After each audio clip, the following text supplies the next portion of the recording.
नमस्कार दोस्तों, आप सभी का आपके अपने YouTube चैनल स्टडी विद राज में स्वागत है। जैसा कि आप सभी को पता होगा कि मेरे चैनल पर पवन की बुक से सारा कोर्स पढ़ाया जा चुका है और पवन सीरीज के जितने इम्पोर्टेंट क्वेश्चन हैं वो भी समाप्त किए जा चुके हैं और आज से राधा प्रकाशन की बुक के इम्पोर्टेंट क्वेश्चंस करवाए जाएंगे।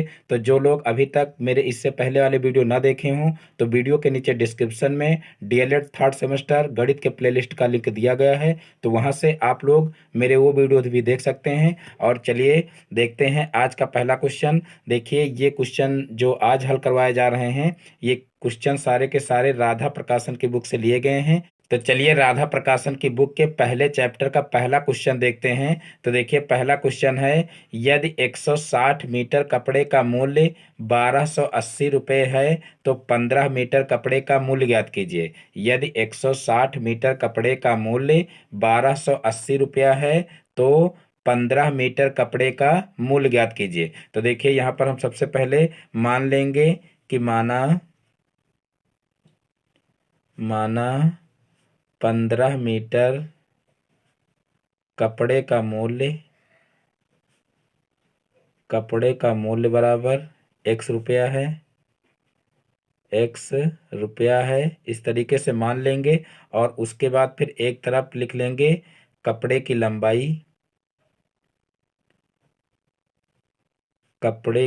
लंबाई और एक तरफ लिख लेंगे मूल्य, इस तरीके से। और उसके बाद फिर देखिए 160 मीटर कपड़ा जो है, देखिए 160 मीटर कपड़े का मूल्य कितना है, 1280 रुपया है। और उसके बाद फिर देखिए 15 मीटर कपड़े का मूल्य हमको ज्ञात करना है।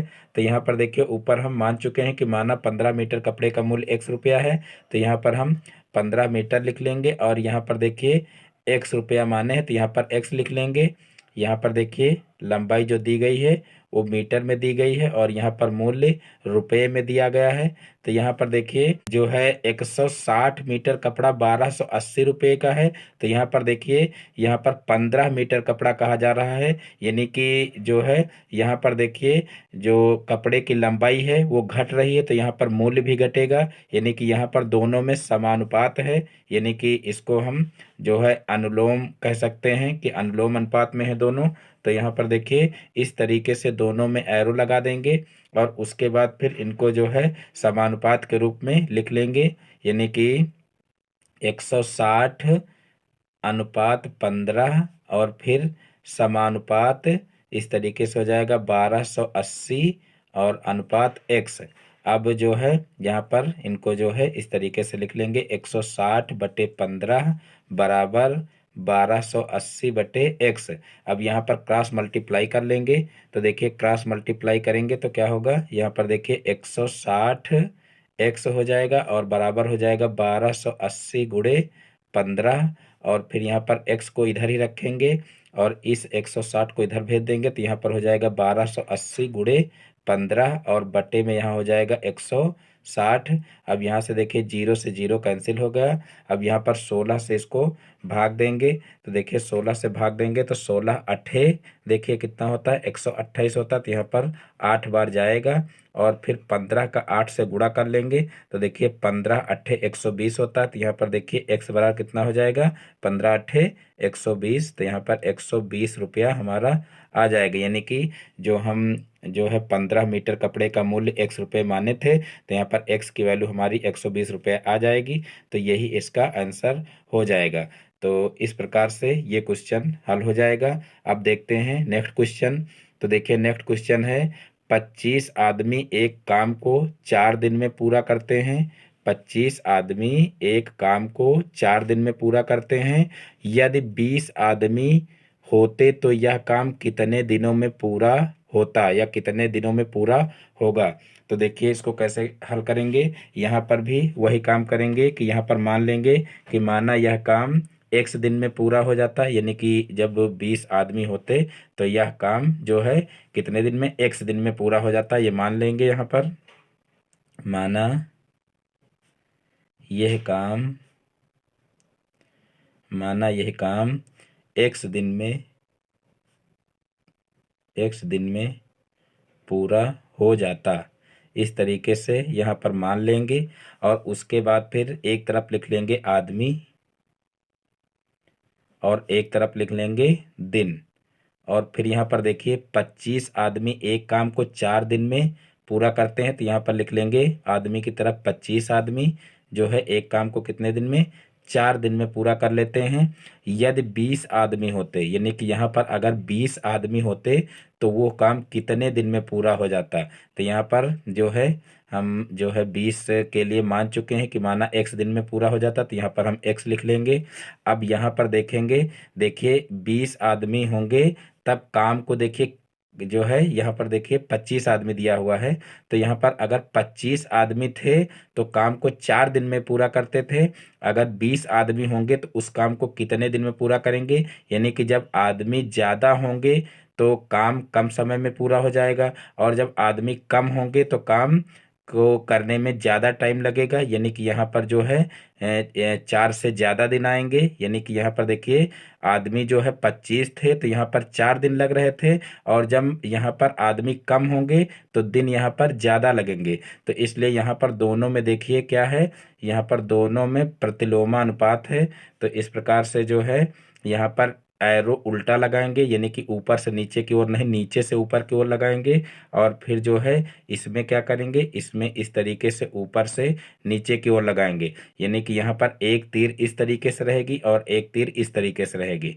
अब यहाँ पर इन दोनों को क्या करेंगे, यहाँ पर इनको जो है समानुपात के रूप में लिख लेंगे। यहाँ पर देखिए 25 अनुपात हो जाएगा देखिए 20, इस तरीके से 25 अनुपात 20 हो जाएगा। और फिर समानुपात, यहाँ पर देखिए 25 को पहले रखें तो यहाँ पर देखिए x को पहले रखेंगे, यानी कि एरो का चिन्ह देखिए 25 की तरफ है और यहाँ पर देखिए x की तरफ है, तो यहाँ पर x को पहले रखेंगे।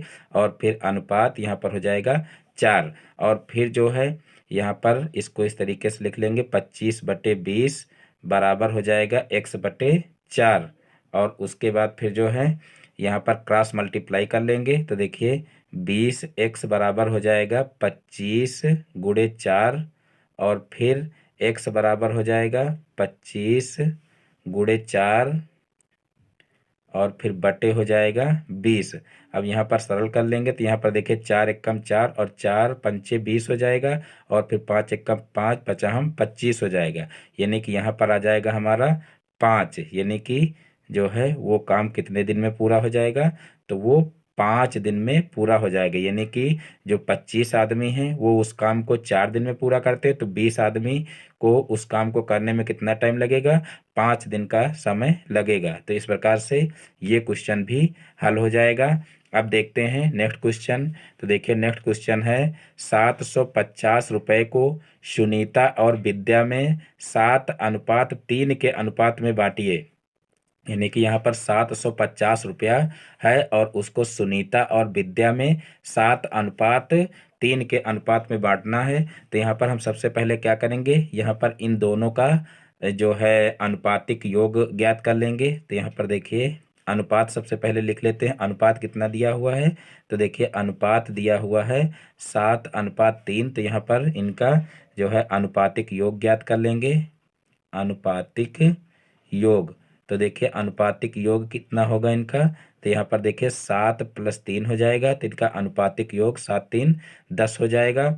और फिर जो है हमको देखिए ज्ञात क्या करना है, सुनीता और विद्या में 7:3 के अनुपात में बांटी, यानी कि दोनों को हमको ज्ञात करना है कि कितने कितने रुपए मिलेगा। तो यहाँ पर हम लिख लेते हैं सबसे पहले सुनीता को मिले रुपए बराबर, सुनीता को मिले रुपए बराबर,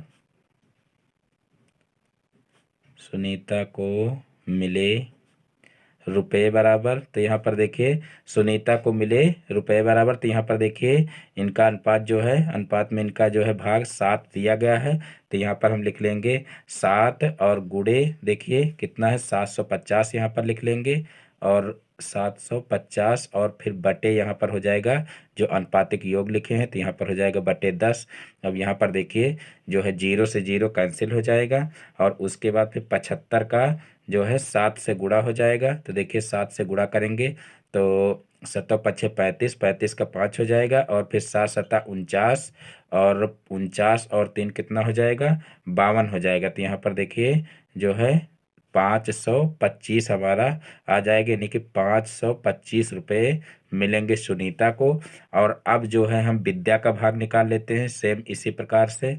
तो देखिए विद्या को मिले रुपये बराबर, विद्या को मिले रुपये बराबर, तो यहाँ पर देखिए विद्या का यहाँ पर भाग है 3, तो यहाँ पर 3 गुणे 750 बटे इनका अनुपातिक योग 10 है, 10 कर लेंगे। अब यहाँ 0 से 0 कैंसिल हो जाएगा।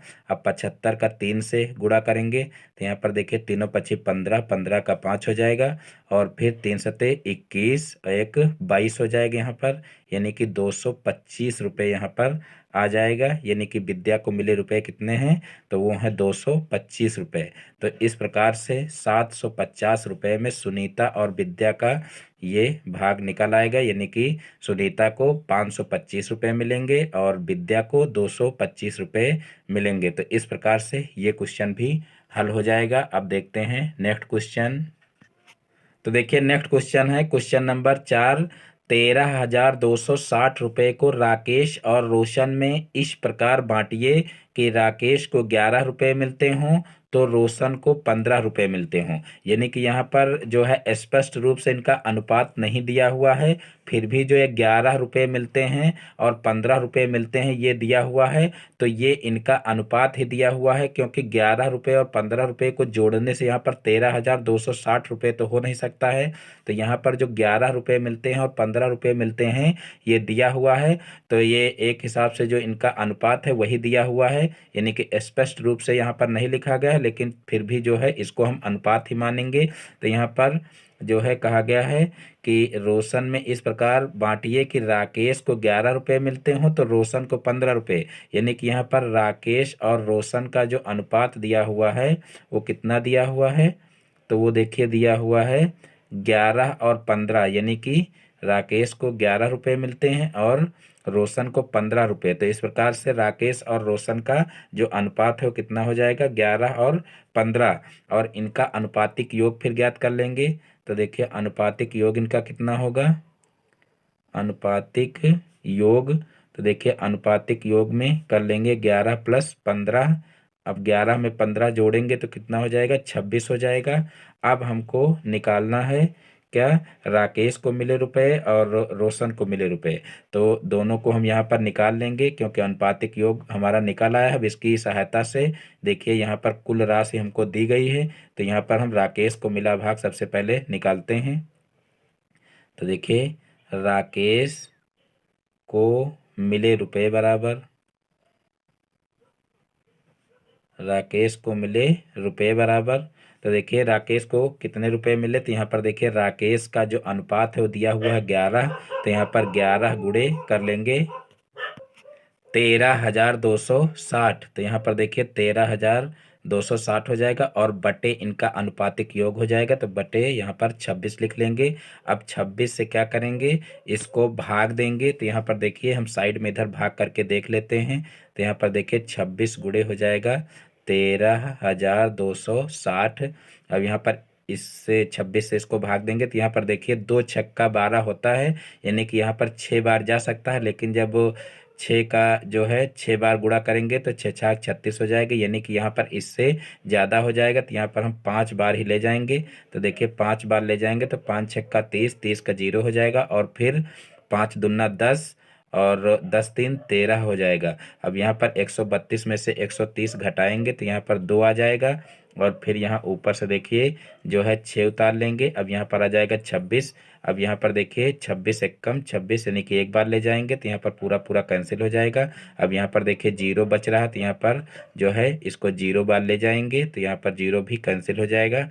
अब यहाँ पर देखिए 510 हमारा आ रहा है, यानी कि यहाँ पर 26 से अगर इसको जो है भाग देंगे तो यहाँ पर कितना आ जाएगा, 510 आ जाएगा। अब 510 का हम 11 से गुणा करेंगे तो यहाँ पर देखिए 11 एकम 11, यानी कि 1 आ जाएगा, और उसके बाद फिर 11 पछे 55 और 1 56, यानी कि यहाँ पर आ जाएगा 561। और यहाँ पर एक 0 एक्स्ट्रा है, तो यहाँ पर एक 0 एक्स्ट्रा लगा देंगे तो यहाँ पर 5,610 रुपये हमारा आ जाएगा। यानी कि राकेश को मिले रुपए कितने हो जाएंगे, 5,610 रुपये। अब हम निकालेंगे, देखिए रोशन को मिले रुपए, तो यहाँ पर देखिए लिख लेते हैं, रोशन को मिले रुपए बराबर, रोशन को मिले रुपए बराबर, तो यहाँ पर देखिए रोशन को मिले रुपए क्या हो जाएंगे, यहाँ पर जो है रोशन का अनुपात में भाग देखिए दिया हुआ 15, तो यहाँ पर 15 गुणे कर लेंगे 13,260 और बटे यहाँ पर इनका अनुपातिक योग जो है वो कर लेंगे 26। अब 26 से इसको भाग देंगे, देखिए तो यहाँ पर ऊपर एक बार भाग कर चुके हैं तो वही यहाँ पर भी आएगा, तो यहाँ पर देखिए 26 से जो है इसको भाग देंगे तो आएगा हमारा 510 रुपये। और फिर यहाँ पर देखिए 510 का 15 से गुणा करेंगे तो यहाँ पर देखिए 15 शून्य शून्य हो जाएगा, और उसके बाद फिर 15 एकम 15 का 5 हो जाएगा, और फिर 15 पछे 75, और फिर जो है 75 एक 76 हो जाएगा, यानी कि यहाँ पर हमारा आ जाएगा 7,650 रुपये। तो यही जो है हमारा आंसर हो जाएगा, यानी कि यहाँ पर जो है राकेश को मिले रुपए आ जाएंगे 5,610 रुपये, और जो है रोशन को मिले रुपए आ जाएंगे 7,650 रुपये। तो इस प्रकार से ये क्वेश्चन भी हल हो जाएगा। अब देखते हैं नेक्स्ट क्वेश्चन। तो देखिए अब नेक्स्ट क्वेश्चन है क्वेश्चन नंबर 5। किसी धन को ए और बी में 3:5 में बांटा गया है, और यदि ए को 3,150 रुपये मिले तो कुल धन ज्ञात कीजिए। किसी धन को ए और बी में 3:5 में बांटा गया है, यदि ए को 3,150 रुपये मिले तो कुल धन ज्ञात कीजिए। तो यहाँ पर देखिए सबसे पहले हम इनका अनुपातिक योग ज्ञात कर लेंगे। तो यहाँ पर देखिए अनुपातिक योग इनका क्या हो जाएगा, अनुपातिक योग बराबर, तो देखिए दिया हुआ है अनुपात 3 और 5, तो यहाँ पर 3 और 5 को जोड़ लेंगे तो यहाँ पर हो जाएगा 5 3 8, यानी कि इनका अनुपातिक योग हो जाएगा 8। अब यहाँ पर देखिए कुल धन हमको पता नहीं है, तो यहाँ पर हम सबसे पहले मान लेंगे, माना कुल धन बराबर, माना कुल धन बराबर, कुल धन बराबर x रुपया है, यहाँ पर हम ये मान लेंगे। और उसके बाद फिर देखिए ए को मिला धन यहाँ पर दिया हुआ है 3,150 रुपये, तो यहाँ पर सबसे पहले हम ए को ही जो है निकाल लेंगे। तो यहाँ पर देखिए ए को मिला धन बराबर, ए को मिला धन बराबर, अब यहाँ पर देखिए हम पूरा जो है कुल धन माने हैं x रुपये, तो यहाँ पर ए को मिला धन बराबर क्या हो जाएगा, तो यहाँ पर देखिए इसका अनुपात में देखिए क्या दिया हुआ है 3, अनुपात में इसका भाग जो है वो 3 दिया हुआ, तो यहाँ पर हम जो है 3 लिख लेंगे, और गुणे में यहाँ पर हो जाएगा देखिए कुल धन, कुल धन हम माने हैं x, तो यहाँ पर गुणे में x हो जाएगा, और बटे अनुपातिक योग करते थे तो यहाँ पर बटे में अनुपातिक योग हो जाएगा। अब यहाँ पर ए को जो है मिला धन दिया हुआ, तो यहाँ पर इसकी जगह पर हम 3,150 लिख लेंगे, तो यहाँ पर देखिए 3,150 बराबर हो जाएगा यहाँ पर 3 गुणे x बटे 8। और अब जो है हम यहाँ पर क्रॉस मल्टीप्लाई कर लेंगे, तो क्रॉस मल्टीप्लाई करेंगे तो यहाँ पर देखिए हो जाएगा 3x बराबर 8 गुणे यहाँ पर हो जाएगा 3,150, और फिर जो है हम क्या करेंगे x को एक तरफ रखेंगे और 3 को भी पक्षांतर कर देंगे, तो यहाँ पर हो जाएगा x बराबर 8 गुणे 3,150 बटे 3, और अब 3 से हम इसको कैंसिल कर देंगे, तो यहाँ पर देखिए 3 से इसको जो है 3,150 को भाग करेंगे तो यहाँ पर हो जाएगा 3 एकम 3, और फिर यहाँ पर देखिए 15 है। अब यहाँ पर देखिए डबल संख्या हम अगर नीचे उतारेंगे तो यहाँ पर सबसे पहले एक जीरो बढ़ेगा, और उसके बाद तीनों पच्ची 15 हो जाएगा, और फिर आगे एक जीरो है तो आगे एक जीरो और लगा देंगे, तो इस प्रकार से यहाँ पर 1,050 हो जाएगा। अब यहाँ पर 1,050 का 8 से गुणा करेंगे तो देखिए कितना हो जाएगा, तो यहाँ पर 8 शून्य शून्य हो जाएगा, और उसके बाद फिर 8 45 40 का जीरो हो जाएगा, और फिर यहाँ पर देखिए जीरो है तो 8 शून्य शून्य, और 40 का एक कैरी वाला यहाँ पर 40 का 4 कैरी वाला यहाँ पर 4 हो जाएगा, और फिर जो है 8 एकम 8, यानी कि यहाँ पर आ जाएगा 8,400 रुपये, यानी कि हमारा जो कुल धन है, कुल धन देखिए एक्स माने थे और यहाँ पर एक्स की वैल्यू निकली है 8,400 रुपये। तो यहाँ पर हमारा कुल धन कितना हो जाएगा, 8,400 रुपये हो जाएगा। तो इस प्रकार से ये क्वेश्चन भी हल हो जाएगा। अब देखते हैं नेक्स्ट क्वेश्चन। तो देखिए नेक्स्ट क्वेश्चन है, एक त्रिभुज के तीनों कोणों का अनुपात यहाँ पर दिया हुआ है। देखिए 2:3:5 हो तो प्रत्येक कोण का मान ज्ञात कीजिए। तो देखिए त्रिभुज के तीनों कोणों का अनुपात दिया हुआ है और प्रत्येक कोण का हमको मान ज्ञात करना है। तो सबसे पहले तो हमका पता होना चाहिए कि देखिए त्रिभुज के तीनों अंतःकोणों का योग कितना होता है, 180 डिग्री होता है। तो यहाँ पर सबसे पहले हम मान लेंगे, माना यानी कि जिस क्रम में इनका अनुपात दिया हुआ है उसी क्रम में हम मान लेंगे। माना त्रिभुज के तीनों कोण, माना त्रिभुज के तीनों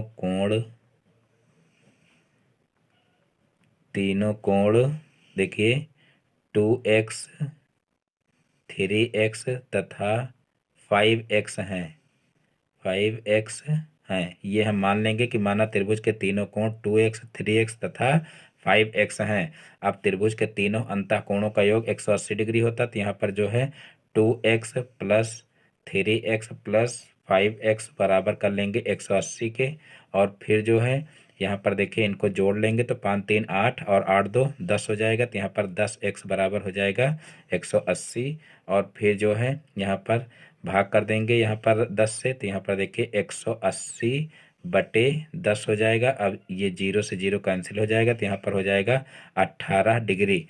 और फिर जो है देखिए तीन कोण है, तीनों कोण हम निकाल लेंगे। तो यहाँ पर देखिए पहला कोण कितना है, इधर साइड में चाहे लिख लीजिए।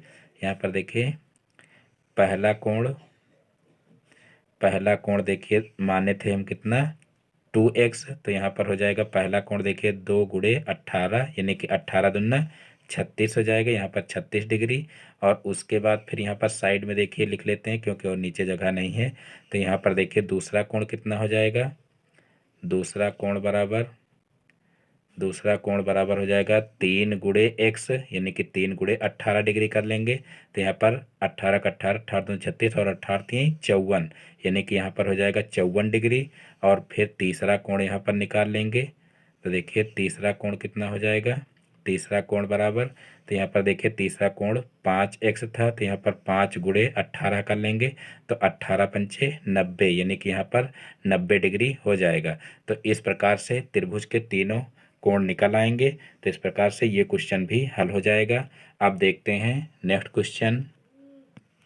तो देखिए नेक्स्ट क्वेश्चन दिया है क्वेश्चन नंबर 7, शशांक एवं प्रतीक के रुपयों का अनुपात 3:5 तथा प्रतीक एवं शिवांगी के रुपयों का अनुपात 5:8 है। तो शशांक एवं शिवांगी के रुपयों का अनुपात ज्ञात कीजिए। तो सबसे पहले देखिए इनके हम अलग अलग अनुपात लिख लेते हैं। देखिए शशांक और प्रतीक का अनुपात कितना दिया हुआ है, यहाँ पर देखिए साइड में इधर लिख लेते हैं। शशांक और प्रतीक का अनुपात देखिए कितना दिया हुआ है।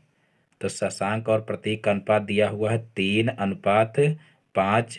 और उसके बाद फिर देखिए यहाँ पर जो है प्रतीक एवं शिवांगी के रुपयों का अनुपात कितना दिया हुआ है वो भी यहाँ पर लिख लेते हैं। तो यहाँ पर देखिए प्रतीक और शिवांगी का अनुपात दिया हुआ है, शिवांगी के रुपयों का अनुपात दिया हुआ है 5:8। और अब हमको निकालना है देखिए शशांक एवं शिवांगी के रुपयों का अनुपात निकालना है। तो यहाँ पर हम लिख लेंगे शशांक और शिवांगी, शशांक और शिवांगी। तो यहाँ पर देखिए शशांक का 3 दिया हुआ तो शशांक की जगह पर 3 लिख लेंगे और शिवांगी की जगह पर 8 दिया हुआ तो यहाँ पर 8 लिख लेंगे। तो इनका अनुपात हो जाएगा 3:8। तो इस प्रकार से ये क्वेश्चन भी हल हो जाएगा। देखिए क्वेश्चन बहुत ही आसान था, लेकिन जो लोग ऐसे क्वेश्चन सिर्फ पढ़ करके छोड़ देते हैं तो उनका जो है ये क्वेश्चन गलत हो जाता है। तो आप लोग कोई भी क्वेश्चन अगर देखिए तो उसको सबसे पहले ध्यान से उसको पढ़िए और करने की कोशिश करिए। और जो है सिर्फ ऐसे पढ़ के और छोड़ देने से तो फिर सारे क्वेश्चन गड़बड़ हो जाएंगे। तो इसलिए कोई भी क्वेश्चन हो तो एक बार उसको लगाने का प्रयास जरूर करें। यहाँ पर देखिए क्वेश्चन जो है देखने में और पढ़ने में थोड़ा सा कठिन लग रहा था, लेकिन बहुत ही आसान था। यहाँ पर देखिए शशांक और प्रतीक के रुपयों का अनुपात लिख लिया गया, और उसके बाद शिव जो है प्रतीक और शिवांगी के रुपयों का अनुपात लिख लिया गया, और उसके बाद शशांक और शिवांगी के रुपयों का अनुपात यहाँ पर पूछा गया था। तो शशांक का देखिए यहाँ 3 दिया हुआ, 3 उठा के रख दिया गया, और शिवांगी का 8 दिया हुआ है, तो यहाँ पर शिवांगी की जगह पर 8 रख दिया गया। तो इस प्रकार से शशांक और शिवांगी के रुपयों का अनुपात यहाँ से पता चल जाएगा। तो इस प्रकार के क्वेश्चन देखिए, जिसको गणित कुछ भी ना आती हो तब भी इस टाइप के क्वेश्चन आसानी से कर सकते हैं। तो इसलिए आप लोग जो है कोई भी क्वेश्चन सिर्फ पढ़ करके न छोड़ा करें, उसको एक बार लगाने का प्रयास जरूर किया करें। फिर देखते हैं अगला क्वेश्चन। तो देखिए अगला क्वेश्चन है क्वेश्चन नंबर 8। 840 रुपये को 2.7, 4.2 और 5.1 में विभक्त कीजिए। देखिए यहाँ पर पॉइंट में दिया हुआ है, तो इसको कैसे करेंगे। तो यहाँ पर भी जो है सबसे पहले हम क्या करेंगे, इनका अनुपातिक योग ज्ञात कर लेंगे, क्योंकि यहाँ पर देखिए इनका ये अनुपात दिया हुआ है। तो देखिए जो है इनका अनुपातिक योग क्या हो जाएगा, अनुपातिक योग बराबर, अनुपातिक योग बराबर, तो देखिए इन सभी को जोड़ लेंगे। 2.7 दिया हुआ है, प्लस 4.2 दिया हुआ है, और फिर प्लस 5.1 दिया हुआ है। तो ये देखिए जोड़ेंगे तो कितना हो जाएगा, यहाँ पर 1 है, 2 है और 7, यानी कि 1 और 2 3 हो जाएगा, और 7 3 10 हो जाएगा। 10 का 0 और फिर पॉइंट है तो पॉइंट लगाएंगे। फिर यहाँ पर 5 4 9 और 9 2 11 और 1 12, यानी कि यहाँ पर हमारा पूरा 12 आ जाएगा। यानी कि यहाँ पर 12 के बाद पॉइंट लगा है, फिर 0 है, तो यहाँ पर पूरा का पूरा 12 आ जाएगा। और फिर हमको क्या करना है, जो है हमको इन अनुपातों में विभक्त करना है 840 को। तो सबसे पहले हम यहाँ लिखेंगे पहला भाग बराबर, क्योंकि पहले भाग का देखिए अनुपात में ये भाग दिया हुआ है, तो यहाँ पर पहला भाग हम निकाल लेंगे। पहला भाग बराबर, तो यहाँ पर पहला भाग हो जाएगा 840। 840 का कितना, 2.7, और बटे देखिए हो जाएगा इसका अनुपातिक योग यानी कि 12। अब यहाँ पर 12 से जो है 840 को भाग देंगे तो 12 सत्ते 84, यानी कि यहाँ पर 70 आ जाएगा। और 70 का फिर इसमें देखिए गुणा करेंगे, तो यहाँ पर देखिए 7 सत्ता 49 हो जाएगा, 49 का 9 हो जाएगा, और फिर 7 दूनी 14, और जो है 14 और 4 18, यानी कि यहाँ पर 18 आ जाएगा, और एक जीरो आगे लग जाएगा। अब एक अंक के बाद दशमलव लग जाएगा, तो यहाँ पर हो जाएगा 189 रुपये। तो इस प्रकार से यहाँ पर देखिए पहला भाग हमारा हो जाएगा 189 रुपये। और फिर अब निकालेंगे दूसरा भाग। तो देखिए दूसरा भाग कैसे निकालेंगे, सेम यही प्रक्रिया उसमें भी करेंगे।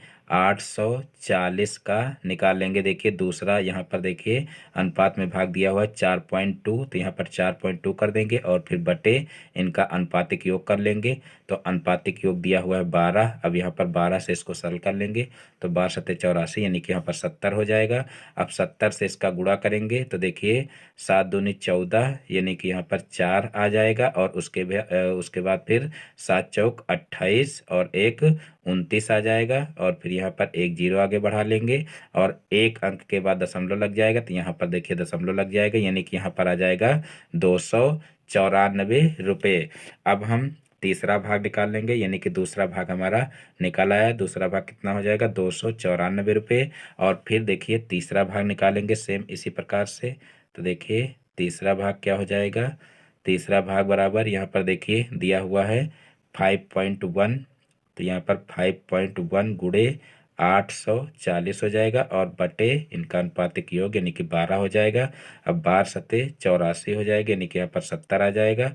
और फिर जो है 70 का हम जो है गुणा कर लेंगे 5.1 में, तो देखिए कितना हो जाएगा, 7 एकम 7, और जो है 7 का 5 से गुणा करेंगे तो 5 सत्ते 35 हो जाएगा यहाँ पर। और फिर देखिए एक जीरो आगे बढ़ा लेंगे, और एक अंक के बाद दशमलव लग जाएगा, यानी कि यहाँ पर दशमलव लग जाएगा, तो यहाँ पर आ जाएगा ₹157। तो इस प्रकार से जो है हमारा पहला भाग जो है ₹189 और दूसरा भाग ₹294 और तीसरा भाग कितना आ जाएगा ₹357 आ जाएगा। तो इस प्रकार से ये क्वेश्चन भी हल हो जाएगा। अब देखते हैं नेक्स्ट क्वेश्चन। तो देखिए नेक्स्ट क्वेश्चन है, रमेश और हरीश दो भाई हैं। रमेश की आय ₹360 मासिक है। यदि उनकी आय में 3:4 का अनुपात है तो उनकी संयुक्त आय निकालिए। यानी कि यहाँ पर देखिए रमेश और हरीश दोनों की जो है यहाँ पर दो भाई हैं और रमेश की आय यहाँ पर मासिक में दी हुई है और उन दोनों की आय का अनुपात दिया हुआ है। तो इनकी संयुक्त आय निकालनी है, यानी कि कुल मिलाकर के हमको दोनों की जो आय है महीने की वो हमको निकालनी है। तो यहाँ पर हम सबसे पहले मान लेंगे, माना माना दोनों की संयुक्त आय बराबर, दोनों की संयुक्त आय बराबर, तो देखिए कितनी हो जाएगी, ये मान लेंगे ₹X है। दोनों की संयुक्त आय कितनी है, माना ₹X है। और फिर जो है इनका हम अनुपातिक योग ज्ञात कर लेंगे, क्योंकि अनुपातिक योग यहाँ पर सारी अनुपात यहाँ पर दिया हुआ है, तो अनुपातिक योग इसकी सहायता से ज्ञात कर लेंगे। तो देखिए अनुपातिक योग बराबर क्या हो जाएगा, तो ये हो जाएगा 3 + 4 = 7। तो ये हो जाएगा 7। अब हमको क्या करना है, अब हमको रमेश की आय दी हुई है, तो सबसे पहले हम रमेश की आय को जो है निकालेंगे और उसकी सहायता से फिर हमारी x की वैल्यू निकल आएगी। तो इस प्रकार से दोनों की संयुक्त आय जो है निकल आएगी। तो यहाँ पर हम रमेश की आय सबसे पहले निकालेंगे। रमेश की आय बराबर, रमेश की आय बराबर, तो जैसे देखिए निकालते थे उसी प्रकार से यहाँ पर कंडीशन लगा देंगे। यानी कि अगर संयुक्त आय दी हुई होती तो हम यहाँ पर x रखते और फिर गुणे यहाँ पर रमेश का जो भाग है वो कितना है, 3 है, तो यहाँ पर हम 3 रखेंगे और फिर बटे इनका अनुपातिक योग 7 हो जाएगा। अब रमेश की आय देखिए पहले से ही दी रखी है यहाँ पर, तो यहाँ पर हम रमेश की आय की जगह पर 360 रखेंगे और फिर बराबर में हो जाएगा 3 × x/7। और फिर जो है यहाँ पर क्रॉस मल्टीप्लाई कर लेंगे, तो यहाँ पर हो जाएगा देखिए 3x = 7 × 360 हो जाएगा। और फिर यहाँ पर देखिए जो है x को इधर ही रखेंगे और 3 को इधर पक्षांतर कर देंगे। तो देखिए 3 को पक्षांतर करेंगे तो यहाँ पर 3 गुणा कर रहा तो इधर जाएगा तो भाग करेगा, तो यहाँ पर 7 × 360/3 हो जाएगा। अब 360 को 3 से भाग करेंगे तो यहाँ पर हो जाएगा देखिए 3 एकम 3 नीचे हो जाएगा और ऊपर हो जाएगा 3 एकम 3, 3 दूना 6 और आगे 0 बढ़ जाएगा। अब 120 का जो है हम 7 से गुणा करेंगे, तो 120 का 7 से गुणा करेंगे तो देखिए कितना हो जाएगा, 7 दूनी 14, 14 का 4 और 7 एकम 7, 1 8 और एक ये 0 आगे बढ़ जाएगा। यानी कि यहाँ पर आ जाएगा ₹840। यानी कि हमारी जो दोनों लोगों की कुल आय थी वो निकल आएगी ₹840, क्योंकि यहाँ पर हम जो है दोनों की संयुक्त आय ₹X माने थे और यहाँ पर x की वैल्यू हमारी आ चुकी है ₹840। तो यही हमारा आंसर आ जाएगा, क्योंकि दोनों की संयुक्त आय ही निकाल ली थी। अब देखते हैं नेक्स्ट क्वेश्चन। तो देखिए नेक्स्ट क्वेश्चन है क्वेश्चन नंबर 10। एक मिश्रण में लोहा, पीतल और तांबा क्रमशः 5, 6 और 7 के अनुपात में है। यदि कुल मिश्रण 90 किलोग्राम हो तो पीतल की मात्रा ज्ञात कीजिए। यहाँ पर देखिए लोहा, पीतल और तांबा का यहाँ पर देखिए अनुपात दिया हुआ है और कुल मिश्रण दिया हुआ है, तो हमको पीतल की मात्रा निकालनी है। तो यहाँ पर हम क्या करेंगे, सबसे पहले इन सभी का अनुपातिक योग ज्ञात कर लेंगे, क्योंकि अनुपात दिया हुआ है। तो यहाँ पर देखिए अनुपातिक योग क्या हो जाएगा, अनुपातिक योग बराबर, तो देखिए अनुपात दिया हुआ है 5, 5, 6 और 7, तो इन सभी का योग ज्ञात कर लेंगे। तो देखिए क्या हो जाएगा, देखिए 5 और 6 कितना हो जाएगा, 6, 5 11 और 11 और 7 18, यानी कि यहाँ पर हो जाएगा 18। और फिर जो है हम यहाँ पर पीतल का भाग निकाल लेंगे, क्योंकि पीतल की ही मात्रा हमको ज्ञात करनी है। तो यहाँ पर देखिए पीतल की मात्रा बराबर, पीतल की मात्रा बराबर, तो देखिए पीतल यहाँ पर देखिए दूसरे नंबर पर दिया हुआ है, यानी कि अनुपात में इसका भाग कितना है, 6 है। तो यहाँ पर हम 6 गुणे 90 कर लेंगे, क्योंकि यहाँ पर देखिए कुल मात्रा 90 है, तो 6 गुणे 90 बटे यहाँ पर हो जाएगा अनुपातिक योग 18। तो यहाँ पर देखिए 90 को 18 से भाग कर लेंगे, तो यहाँ पर हो जाएगा 18 पंचे 90, और फिर 6 का 5 से गुणा होगा तो हो जाएगा 6 पंचे 30, यानी कि यहाँ पर देखिए पीतल की मात्रा कितनी हो जाएगी, 30 किलोग्राम हो जाएगी। तो इस प्रकार से जो है ये क्वेश्चन भी हल हो जाएगा। अब देखते हैं नेक्स्ट क्वेश्चन। तो देखिए नेक्स्ट क्वेश्चन है, 25 आदमी एक कार्य को 4 दिन में पूरा करते हैं, यदि 20 आदमी और होते तो काम कितने दिनों में पूरा होता। ये क्वेश्चन हमको करना है, यानी कि कहा गया है कि 25 आदमी एक कार्य को 4 दिन में पूरा करते हैं, यदि 20 आदमी और होते तो काम कितने दिनों में पूरा होता। तो यहाँ पर हम मान लेंगे कि माना कार्य x दिनों में पूरा होता, क्योंकि यहाँ पर देखिए दिनों की संख्या निकालनी है, तो माना कार्य x दिनों में पूरा होता, x दिनों में पूरा होता, ये मान लेंगे सबसे पहले। और उसके बाद फिर जो है हम यहाँ पर लिख लेंगे, देखिए जो है आदमी, क्योंकि आदमी दिया हुआ और दिन दिए हुए हैं, तो यहाँ पर एक तरफ हम लिख लेंगे आदमी और एक तरफ लिख लेंगे दिन, आदमी और दिन। यहाँ पर देखिए आदमी जब 25 होते तब जो है काम 4 दिन में पूरा हो जाता, और फिर कहा गया है यदि 20 आदमी और होते, यानी कि 25 पहले से थे, और अगर 20 आदमी और होते तो यहाँ पर कितना हो जाएगा, 20 और इसमें जोड़ देंगे तो 45 हो जाएगा, यानी कि 45 आदमी होते तब काम कितने दिनों में पूरा होता। तो यहाँ पर हम इसकी जगह पर x माने हैं, तो यहाँ पर x कर देंगे। अब यहाँ पर देखिए जो है 25 आदमी थे तो 4 दिन लग रहे थे, और अगर आदमी 45 हो जाएंगे तो यहाँ पर देखिए 45 जब आदमी हो जाएंगे तो काम जो है वो कम समय में पूरा हो जाएगा, यानी कि यहाँ पर देखिए जब आदमियों की संख्या बढ़ रही है तो यहाँ पर दिनों की संख्या घट रही है, यानी कि दोनों में प्रतिलोमानुपात है। तो यहाँ पर देखिए हम जो है इसमें कैसे एरो लगाएंगे, इसमें देखिए एक एरो ऐसे लगाएंगे और फिर दूसरी एरो इस तरीके से लगाएंगे, यानी कि दोनों उल्टा एरो लगाएंगे, क्योंकि इसमें प्रतिलोमानुपात है।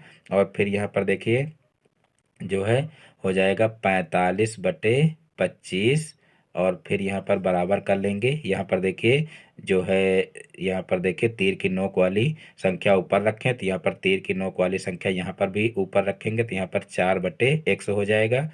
और फिर यहाँ पर देखिए क्रॉस मल्टीप्लाई कर लेंगे, तो यहाँ पर हो जाएगा 45x बराबर हो जाएगा जो है 25 × 4। तो यहाँ पर देखिए 25 × 4 कर लेंगे, और फिर जो है x को एक तरफ रखेंगे और 45 को उधर 75 कर देंगे। तो यहाँ पर देखिए 45 गुणा कर रहा तो उधर जाएगा तो भाग करेगा, तो यहाँ पर हो जाएगा x बराबर 25 × 4 और बटे हो जाएगा 45। अब सबसे पहले हम क्या करेंगे, सबसे पहले इसको 5 से काटेंगे, तो यहाँ पर 25 हो जाएगा, और यहाँ पर 5 × 9 = 45 हो जाएगा। तो यहाँ पर देखिए यहाँ पर हो जाएगा 5 का 4 से गुणा करेंगे तो 5 चौक 20 हो जाएगा, और बटे यहाँ हो जाएगा 9।